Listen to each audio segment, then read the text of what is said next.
아멘. 주님의 큰 은혜와 평강으로 모든 일에 승리하시기를 예수님 이름으로 축복합니다. 아멘. 6.25 한국 전쟁 때 있었던 일입니다. 풀리처 상까지 받은 히긴스라는 유명한 여자 종군 기자가 있었는데, 미 해병대를 따라서 추운 겨울 살을 애는 듯한 그 겨울철 한국의 전쟁터를 취재하던 때의 일입니다. 키가 큰 한 군인이 소나무에 기대인 채 깡통에 그 차가운 음식을 먹고 있었습니다. 며칠 동안 계속된 전쟁으로 인해서 군인의 옷은 진흙과 얼음으로 뻗어져 있었고, 수염이 길게 자른 이 병사의 얼굴에 너무나 피곤이 짙어 있었습니다. 이때 히긴스 기자가 그 군인에게 다가가서 물었습니다. 만약 내가 하나님이라고 하고 당신의 소원을 들어줄 수 있다고 한다면 당신이 나에게 무엇을 요청하시겠습니까? 라고 물었습니다. 그러자 그 군인은 잠시 생각을 하다가 Give me tomorrow 했습니다. 나에게 내일을 달라는 것입니다. 전쟁이 언제 끝날지 모르고 살아서 고향으로 돌아갈 수 있을지 모르는 이 군인에게는 내일이 있다는 것, 정말 희망이고 생명을 가진다는 것입니다. 아멘. 그렇습니다. 우리에게 내일은 참으로 중요합니다. 아멘. 내일을 보장받지 못한 사람은 참으로 불쌍한 사람입니다. 이 군인의 희망은 하루를 더 살 수 있는 생명을 달라는 것입니다. 그런데 내일에 대한 소망이 없다면 그는 죽은 사람과 같습니다. 우리는 예수 그리스도를 믿는 사람들입니다. 우리에게 천국에 대한 소망이 없다면 우리의 인생은 헛된 인생이 되고 맙니다. 예수님의 재림으로만이 우리의 신앙은 최종적으로 완성이 됩니다. 아멘. 그렇다면 우리의 신앙의 완성자로 오실 주님을 우리가 맞이할 준비를 해야 합니다. 여러분, 주님의 재림을 얼마나 사모하고 있습니까? 우리는 반드시 죽는다는 것을 기억해야 합니다. 그리고 우리는 연약한 인간이라는 것도 기억해야 하고, 또한 부활하신 예수 그리스도를 우리는 기억하고 살아야 합니다. 왜냐하면 우리는 부활하신 주님께서 반드시 다시 오신다는 약속을 믿고 인생을 살아야 죽음 이후에 심판을 통과할 수 있기 때문입니다. 그리고 주님의 재림에 대한 소망을 가지고 우리가 할 수 있는 대로 이 복음으로 서로 위로하고 실망에 젖은 사람들에게 소망을 전해줄 수 있는 그런 믿음의 삶을 살아야 하는 것입니다. 본문에 데살로니가 교회는 바울 사도가 2차 전도 여행 때 서기 약 50년경에 개척했던 교회입니다. 데살로니가는 마게도니아의 수도였고 그리스인과 흩어진 유대인들이 주로 살았습니다. 현재 데살로니키로 불리는 이 도시는 그리스의 제2의 도시입니다. 바울 사도의 전도로 짧은 기간 동안 많은 성도들이 구원을 받고 믿게 되었는데, 내부에서 종말의 문제로 혼란이 일어났습니다. 왜냐하면 당시의 데살로니가 교회는 예수님의 재림이 임박했다고 믿었습니다. 예수님께서 자기들이 살아있을 동안에 주님이 오실 것을 그들은 굳게 믿었습니다. 그래서 이러한 일로 인해서 세상에서 일을 하지 않는 사람들이 많이 생기게 되었습니다. 그러니까 일하지 않고 다시 오실 주님을 맞이하면 된다고 힘든 일을 하지 않는 거예요. 또 하나는 예수님의 재림이 있기 전에 돌아가신 성도들은 그럼 어떻게 되느냐? 그들이 주님 오시면 부활의 영광에 참여하지 못하는 거 아닌가? 이러한 의심으로 인해서 이 데살로니가 교회 안에 많은 혼란이 발생했습니다. 바울 사도는 이때 고린도 교회에 머물면서 이러한 데살로니가 교회의 소식을 접하게 됩니다. 그리고 오늘 본문에서 예수님께서 재림할 때는 죽은 자들이 먼저 살아나서 주님을 영접하고 그 다음에 살아있는 사람들이 주님을 영접하게 될 것을 말합니다.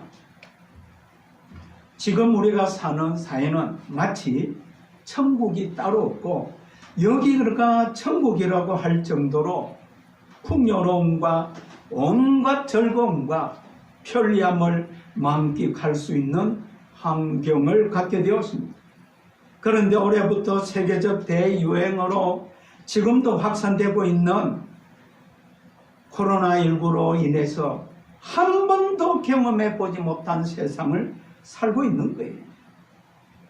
사회 활동이 통제받다 보니까 비겁거리던 경제가 휘청거리고 많은 공장이 문을 닫고 실업자가 최고로 증가하고 있습니다. 그리고 일방적으로 독주하는 현 정권의 이 브레이크 없는 그런 행보로 말미암아 정권에 대한 불안, 국가 안보에 대한 불안, 또한 권력자들의 법의 악용으로 인한 비리와 성추행 사건 등 서민들이 볼 때 희망이 없는 거예요. 안정을 찾을 수가 없는 겁니다. 그러니까 의욕이 상실되고 박탈감을 갖게 된 그러한 현실에 총체적인 위기를 맞고 있는 거예요. 오늘을 사는 사람들이 그동안 좀 안정을 누리며 잘 먹고 잘 살았습니다. 그들은 이 세상이 영원히 안전한 줄 알고 현세에 만족하며 흥청망청 세상의 쾌락에 빠져들었습니다. 말로 할 수 없는 그러한 소돔 고모라 같은 그러한 환경을 만들고 있습니다. 그러다 보니 내세에 대해서 또한 주님의 재림에 대해서 너무 무관심했습니다. 주님께서 좀 정신을 차리라고 한 번도 경험하지 못한 일들을 주신 것입니다. 밝은 미래를 바라보며 소망으로 가득 찬 내일을 열어줄 문이 점점 닫혀지고 있습니다. 이것은 이제 위를 바라보라는 것입니다. 우리는 지금 성경의 약속대로 다시 오실 주님을 바라보아야 할 때입니다. 우리 주변을 조금만 관심 있게 바라보면 세상만 의지하고 살다가 지치고 힘들어하는 사람들이 너무 많다는 것을 볼 수 있습니다. 그들의 마음에 하나님의 사랑과 소망이 없으니 얼마나 마음이 답답하겠습니까? 진정한 위로와 소망이 필요한 시대입니다. 다시 오실 주님을 만날 소망으로 산다면 잠깐의 이 세상에 초대교회 성도들이 환난과 핍박을 이기고 승리한 것처럼 우리도 이 세상, 이 험악한 세상을 이기고 승리하며 나아갈 수가 있습니다. 아멘. 오늘 우리도 이러한 하나님 말씀으로 위로를 받아야 합니다. 그러나 동시에 우리가 받은 은혜로 서로 위로하는 성도가 되어야 합니다. 아멘. 이렇게 사람들은 모두 변화와 위로가 필요한 사람들인데 모두 사람들이 이것을 모르고 방황하고 사는 것이 문제입니다. 오늘 성경 말씀은 예수님의 재림의 소망을 가지고 서로 위로하고 주님께 위로하라고 주님께서 말씀하셨습니다. 아멘. 그렇다면 여러분, 주님께서 무엇 때문에 우리에게 재림의 소망으로 서로 위로하라고 하십니까? 13절을 보겠습니다.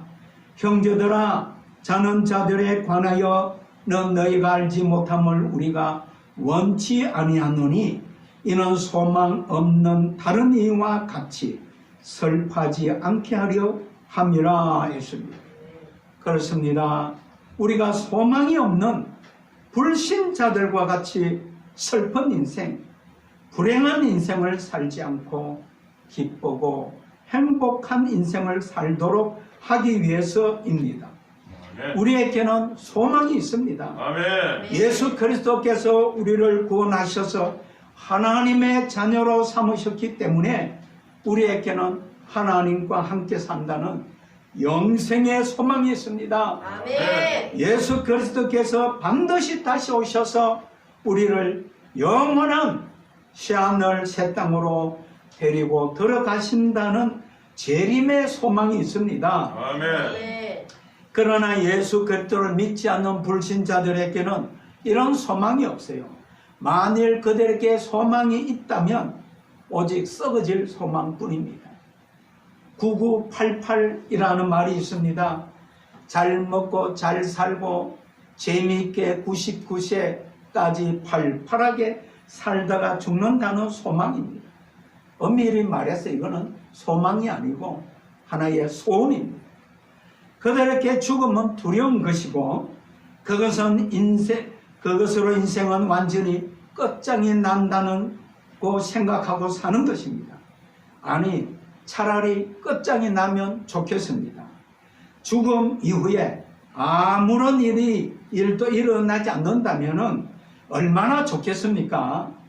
여러분, 큰 실수를 했더라도 누구처럼 절대로 극단적인 선택은 하지 마시길 바랍니다. 불신자가 죽은 다음에는 반드시 심판이 있습니다. 한 번 죽는 것은 사람에게 정하신 것이요 그 후에는 심판이 있으리니 했습니다. 절대 주님의 심판에 우리는 어떤 인간도 피할 수가 없습니다. 그러므로 그들에게는 진정한 행복이 없습니다. 그래서 솔로몬은 해 아래에서 사람들이 행하는 모든 일은 모두 다 헛되이 바람을 잡으려는 것이로다 했습니다. 그러나 우리 그리스도인에게는 이미 죽음을 정복하신 주님께서 우리에게 거듭남을 선물로 주셨습니다. 아멘. 이 땅에서부터 우리는 부활의 생명으로 살게 하셨습니다. 이 새 생명을 소유한 우리는 주님 안에서 항상 평화롭고 기뻐하는 삶을 살게 되었습니다. 아멘. 그러므로 우리에게 죽음은 오히려 주님을 믿음으로 새로운 소망의 시작이 되는 것입니다. 철학자 스피노자는 내일 지구에 종말이 온다고 할지라도 오늘 나는 한 그루의 사과나무를 심겼다라고 했습니다. 오늘 우리의 현실이 아무리 힘들어도 내일의 소망을 포기하지 않겠다는 말입니다. 우리 그리스도인 역시 오늘의 삶이 고단한 삶이라 할지라도 우리 대신 십자가를 지시고 부활하신 주님을 믿는 믿음으로 살아야 합니다. 그리고 이 믿음으로 새하늘 새 땅으로 인도하실 예수 그리스도의 재림의 소망을 품고 서로 위로하며 행복하게 살아야 하는 것입니다. 이것이 우리가 예수님 재림의 소망으로 서로 위로하며 살아야 할 목적입니다. 그렇다면 왜 우리가 예수님의 재림의 소망으로 서로 위로하며 행복하게 살아야 합니까? 13절에 15절에 보면은 여기에는 자는 자들이라는 말이 3번이나 나옵니다. 자는 자들이라는 의미는 죽은 성도를 말합니다. 이 세상에는 죽음에 관한 관점이 두 가지가 있습니다. 첫째, 불신자들에 대한 죽음은 모든 것이 그들은 끝난다고 믿고 살고 있습니다. 둘째, 성도의 죽음은 잠시 잠다는 것입니다. 그래서 예수님께서 나사로의 죽음을 두고 잔다라고 했습니다. 마르다와 마리아가 장례를 다 치렀는데도 예수님은 내 친구 나사로를 자고 있으니 깨우러 가자라고 말했습니다. 그러므로 예수님의 죽음에 관한 휴식입니다. 잠다는 거예요. 쉰다는 말입니다. 그리스도인의 죽음은 잠자는 것과 똑같은 의미입니다. 그래서 이렇게 우리가 이 육신의 생명이 끝나면 주님이 재림하실 때까지 자는 거예요. 재림할 때까지 쉬고 있는 것입니다. 주님이 다시 오셔서 우리에게 신령한 부활의 몸을 입혀 주셔야 우리의 구원이 완성이 되고 주님과 영원한 삶을 살게 됩니다. 아멘. 그러므로 반드시 주님께서 약속하신 대로 다시 오셔야 할 이유가 여기에 있습니다. 그러므로 그리스도인은 죽음을 너무 두려워할 것이 아니고 죽음을 바라보며 불행해하거나 슬퍼하지 말아야 합니다. 오히려 죽음이 조금씩 가까이 다가오는 나이가 되면 내 옛 사람이 죽지 않아서 내가 부끄러운 구원을 얻는 것 아닌가, 자기 영혼을 걱정해야 할 것입니다. 이 육체를 가꾸는 일, 육체의 옷에 신경을 쓰기보다 속 사람의 담장에 우리가 바짝 신경을 써야 하는 겁니다. 우리가 그리스도로 옷 입는다는 말이 우리가 예수 그리스도를 닮는 삶을 산다는 것입니다. 이렇게 우리는 죽음을 정복한 사람들입니다. 그러므로 이제부터 예수 그리스도의 재림의 소망으로 서로 위로하며 행복하게 살아야 합니다. 17절에 주님 재림과 함께 우리의 구원이 완성되어 우리는 영원히 완성된 천국에서 주님과 영원히 함께 산다고 하십니다. 그래서 우리는 서로 위로하며 이 땅에서 행복하게 살아야 합니다. 여기에 영접한다는 말은 시민들이 황제를 열렬하게 맞이하는 것을 말합니다. 이렇게 우리는 재림하실 하나님 나라의 왕이신 주님을 영접하여 영원히 함께 왕노릇할 것입니다. 그러므로 우리는 죽음 앞에서도 이 재림의 소망을 품고 서로 위로함으로 슬퍼하지 말고 행복해야 할 이유가 여기에 있습니다. 그렇다면 우리가 어떻게 재림의 소망으로 서로 위로할 수가 있습니까? 18절을 보겠습니다. 그러므로 이러한 말로 서로 위로하고 위로하라 라고 했습니다. 우리 여기에 이러한 말로, 이 말은 앞에 재림에 관해서 여러 가지 말을 한 것을 말합니다.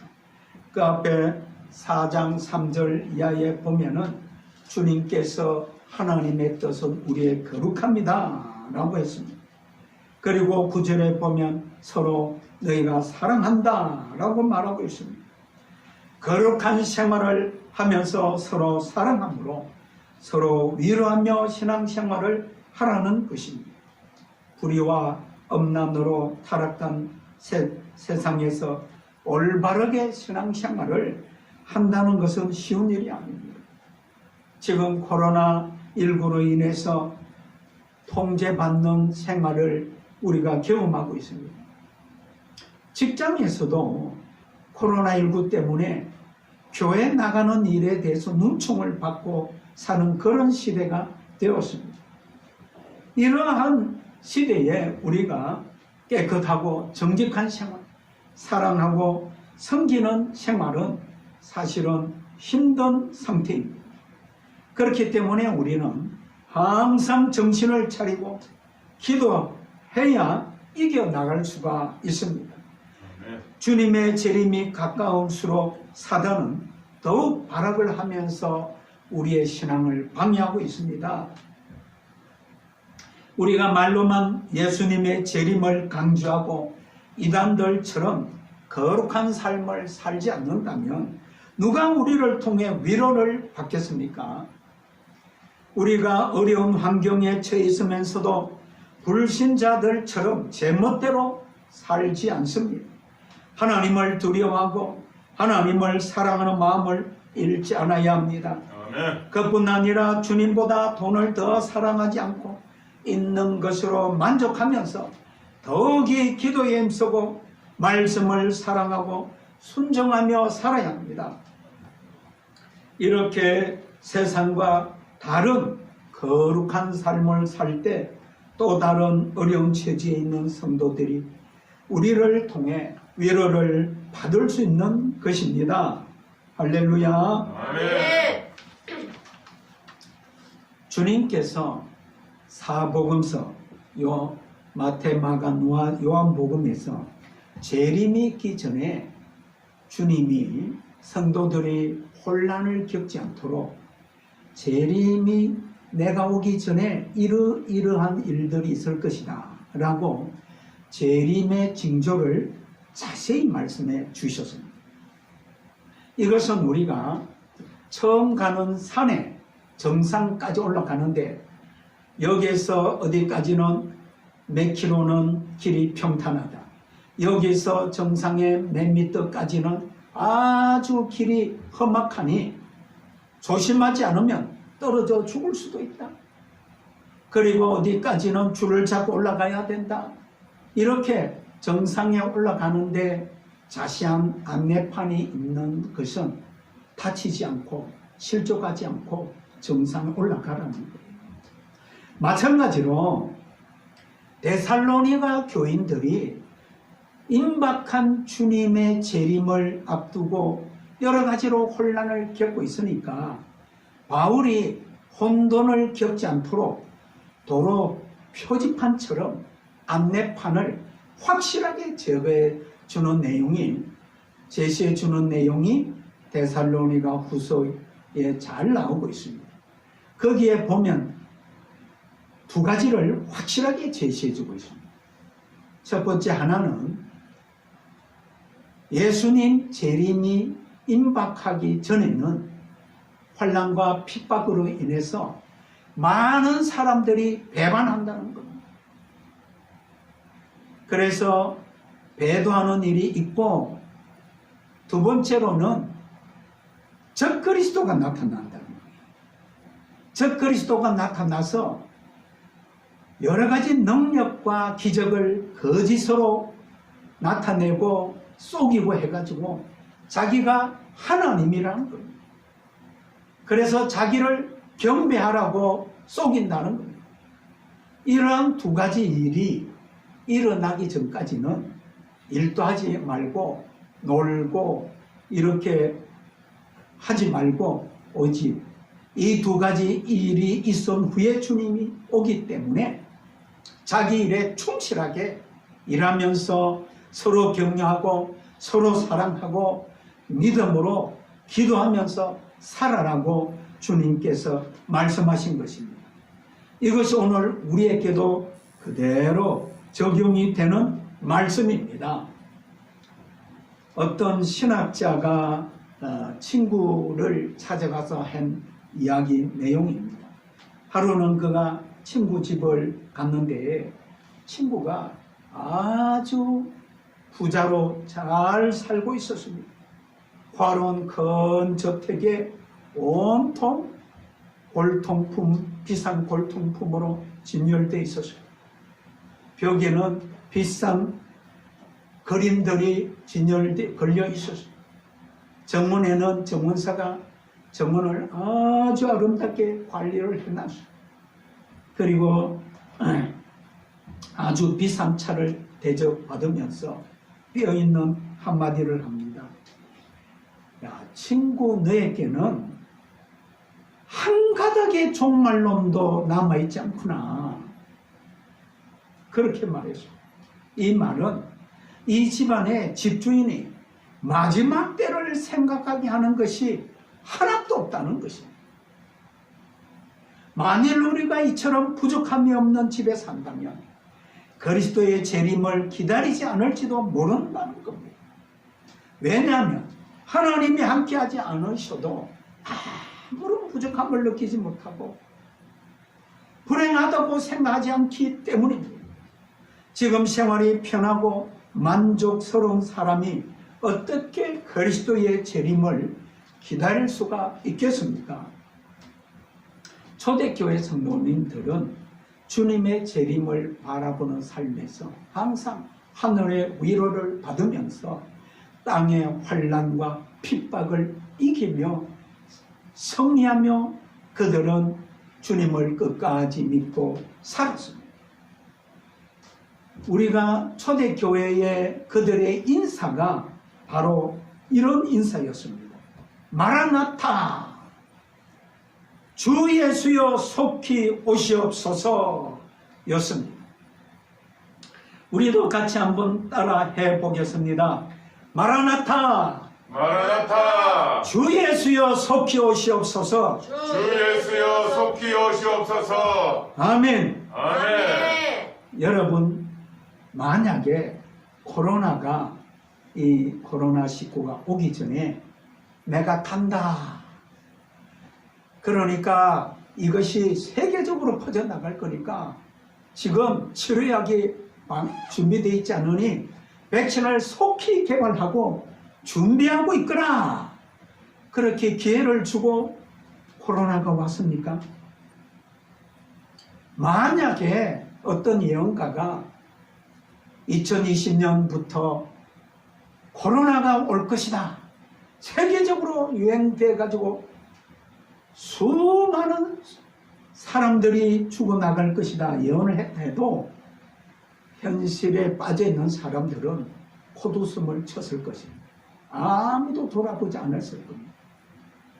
여러분, 이 코로나로 인해서 잠자던 수많은 영혼들이 깨어났다는 것을 여러분 알아야 합니다.